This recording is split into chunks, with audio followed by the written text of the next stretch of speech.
มื้อนี้พวกเขามาด้วยใจทีมงานศิลปินทุกท่านเนาะมามอบกำลังแห่งใจส่งไปทั้งพี่น้องทั้งแขกภาคใต้ทั้ง5แขกเนาะพวกเขาบ่มีอย่างมาตอนมาฝากนอกจากเสียงเพลงส่งไปและก็ขอกำลังแรงใจจากพ่อแม่พี่น้องเนาะน้ำจิตน้ำใจของท่านเล็กๆน้อยๆจะซอยบรรเทาทุกข์ของพี่น้องทั้งแขกภาคใต้เฮากันแล้วกันเนาะซิมาเป็นเสียงเพลงหักเบาไทยใต้บอกให้กันแล้วกันจัก2เสียงเพลงเนาะผู้ใดห้องใดห้องซอยกันเด้อเสียงแหบๆขอโทษขออภัยกันแล้วกันเนาะ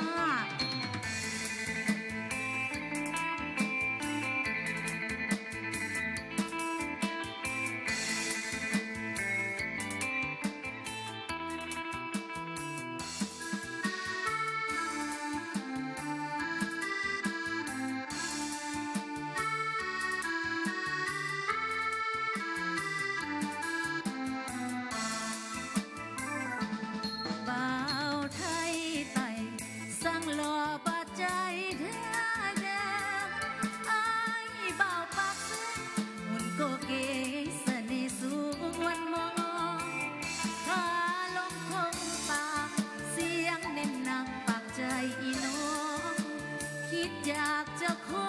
จับจ้องสิหัวใจวางน้องหลงมักเจ้าอ้ายบ่าวไทยใต้ตาวาฟ้าหรือบัดได้พบผ่านผู้งามปลอจังผิวอายคำออกสีดำอายก็ยังหล่อหากได้ห่วงเตียงเคียงน้องจะขอหักอายคนเดียวอยากไปเป็นสะใภ้อยู่ใต้แดนดาวคงบ่ใจดำอย่าได้ทำให้น้องนอนเปลี่ยนความหวังสูงส่งอยากสมยอมเป็นคู่กลมเกลียวสายเอื้อน้องบ่แลเลี้ยวใจดวงเดียวมักไทยใต้ตัดใจบ่ได้ดอกนาสัวดินละฟ้าปรารถนาอยากอยู่สิไกลน้องนี้ขอแบ่งสวยสร้างแปลงพื้นนากับอายสิ่งเดียวน้องบ่ขอลาอายเบาไทยใต้คนนั้นอย่าลืมฝากเสียงเพลงไปหอดไปถึงกันแล้วกันเด้อยกจอกกันเด้อยกจอกกันเด้เนาะ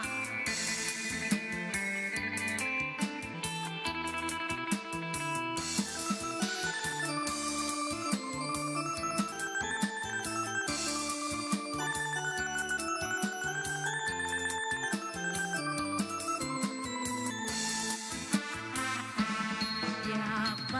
เป็นสะใภ้อยู่ใต้แดนต่ำคงบ่ใจ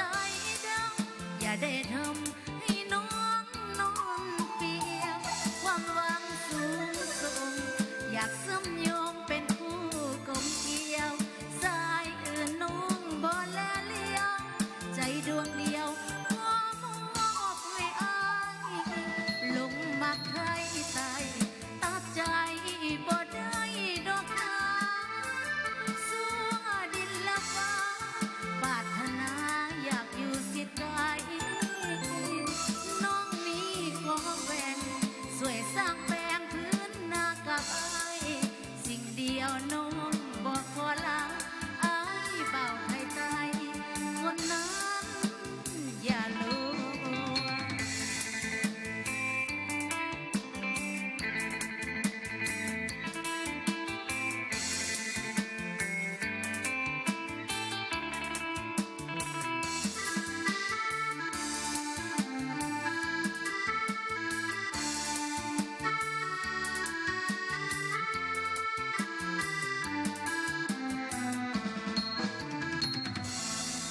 ผู้ใดต้องมือให้สุขภาพแข็งแรงก็แล้วกันเด้อ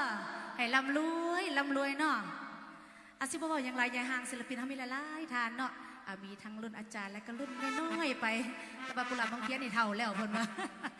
สิมอเป็นสาวบันเวิร์ดขายเหล่าให้ก็แล้วกันเด้อผู้ใดเยอะได้เยอะใส่กันร้องได้กันแล้วกันเด้อห้อง เอ๊ะ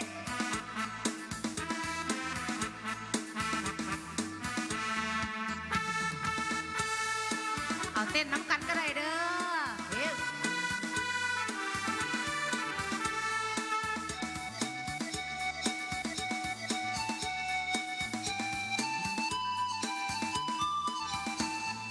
สาวบ้านเวิร์กบางงานได้พบเจ้าน้องใครหลังสงกรานต์หาสิยังดีขายของแก้มไหลหลากมากมีซื้อเหล้าติดหนี้บ่ได้ดอกควันใจ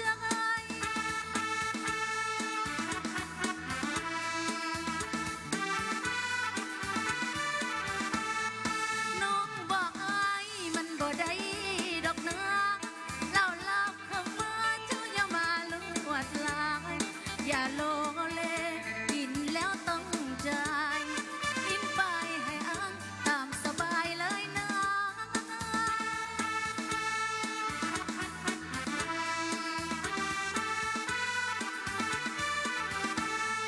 ลิ้นเลื่อยเลื่อยลิ้นที่ที่เหล่าติ้งนี่นั้นก็บอกเป็นหยังกินแล้วต้องจ่ายกินจากร้อยลังกินแล้วสินำไปเอาเงินอยู่เฮือน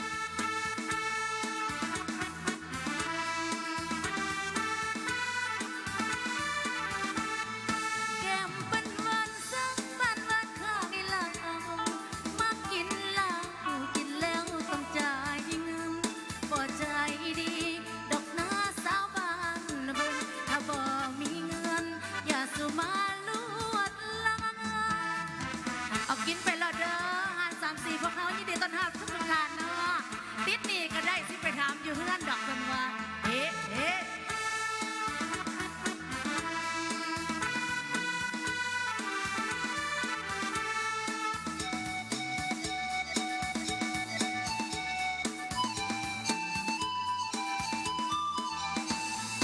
ลิ้นเลื่อยเลื่อยลิ้นที่ที่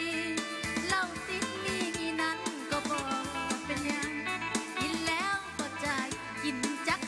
500ลังกินแล้วสินำไปเอาเงินนำมีเงี้ยว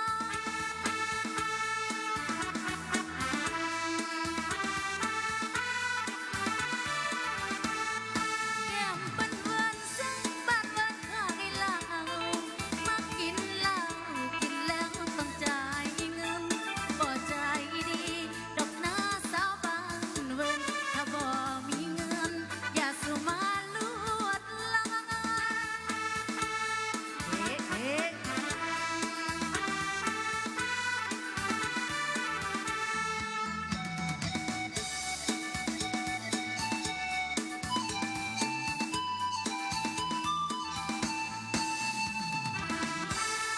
เอามาให้ซองเสียงเพลงเนาะ